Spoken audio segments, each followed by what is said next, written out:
ভাইটি ভয় পেয়ে কেবিনের ছাদে উঠে যায় আর এমিলি নিচে দাঁড়িয়ে ঠান্ডা মাথায় তাকিয়ে থাকে। কিছুক্ষণ পর কাঠের ঘর ভেঙে পড়তে শুরু করে। ভাইটি বাধ্য হয়ে 10 মিটার উপর থেকে ঝাঁপ দেয়। এমিলি দেখে সে এখনো বেঁচে আছে। তখন সে একটা ভারী পাথর তুলে তার মাথায় ফেলার জন্য প্রস্তুত হয়। ঠিক সেই সময় ছোট বোন দৌড়ে এসে এমিলিকে ধাক্কা দিয়ে ফেলে দেয়। তখন মা লিন্ডা ঘটনাস্থলে আসে। ভাইটিকে তৎক্ষণাৎ হাসপাতালে নেওয়া হয়, কিন্তু এমিলি এখানেই থেমে যায় না। সে হাসপাতালে গিয়ে ভাইয়ের শ্বাস নেওয়ার যন্ত্র খুলে দেয় আর একটা বালিশ দিয়ে তাকে শ্বাসরোধ করে মেরে ফেলে। এইভাবে ভাইটিও মারা যায়। লিন্ডা নিশ্চিত হয়ে যায় এমিলি এর পেছনে আছে। সে এমিলিকে এক চড় মারে, কিন্তু সবাই ভাবে লিন্ডা পাগল হয়ে গেছে।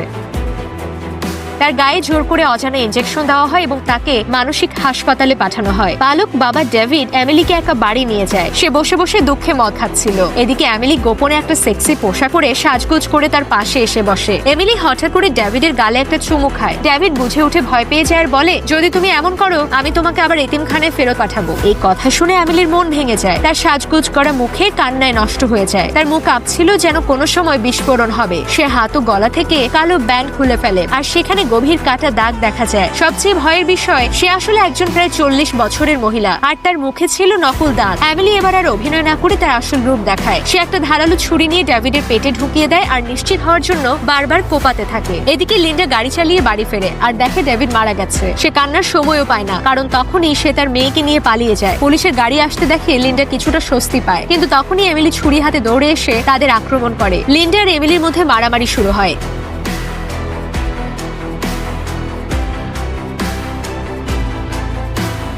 এই সময় ছোট মেয়ে একটা বন্দুক তুলে নেয় আর বরফের উপর গুলি করে। বরফ ভেঙে যায়, দুজনেই পানিতে পড়ে যায়। ছোট মেয়েটি উপরে দাঁড়িয়ে অপেক্ষা করে। হঠাৎ লিন্ডা পানির উপর উঠে আসে, কিন্তু এরপর এমিলি উঠে এসে তার পা ধরে ফেলে আর কাঁদতে কাঁদতে বলে, মা আমাকে বাঁচাও। কিন্তু এমিলির হাতে তখনও ছুরি ছিল। এইবার লিন্ডা আর দয়া করে না। সে এক লাথি মেরে এমিলিকে ফেলে ঠান্ডা পানির নিচে ফেলে দেয়। অবশেষে মা আর মেয়ে এমিলির হাত থেকে বাঁচতে পারে।